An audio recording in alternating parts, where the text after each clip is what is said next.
Halo, Assalamualaikum warahmatullahi wabarakatuh. Perkenalkan, nama saya Nurlanisha dengan NIM 26050122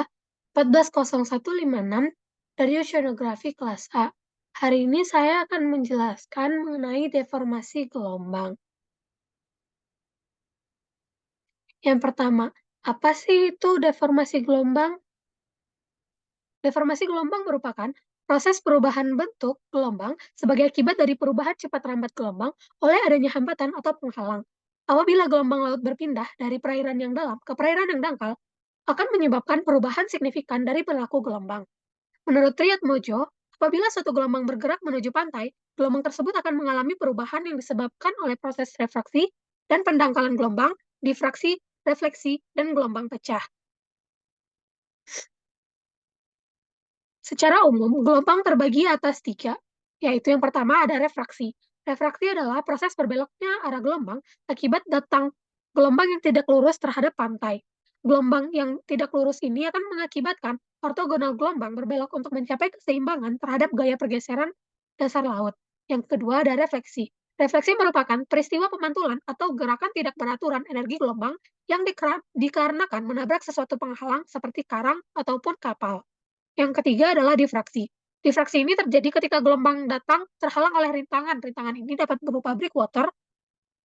Dengan adanya penghalang ini akan mengakibatkan gelombang berbelok mengelilingi ujung rintangan dan masuk ke area yang terlindungi di belakang rintangan tersebut.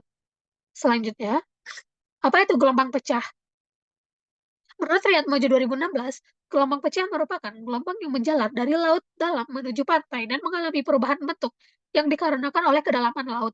Pengaruh kedalaman laut ini akan berdampak relatif kecil dibandingkan dengan setengah panjang gelombang.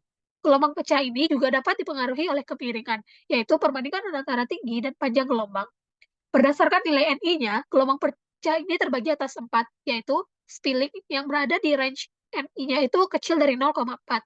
Kemudian ada plugging yang NI-nya itu berada di range besar dari 0,4, kecil dari 2,3. Kemudian ada collapsing, di mana range NI itu besar dari 23 dan kecil dari 3,2. Kemudian ada surging, di mana range NI-nya itu besar dari 3,2. Nah, berdasarkan jenis-jenis gelombang pecah tersebut, terdapat gelombang pecah yang digunakan untuk surfing, yaitu merupakan gelombang plugging.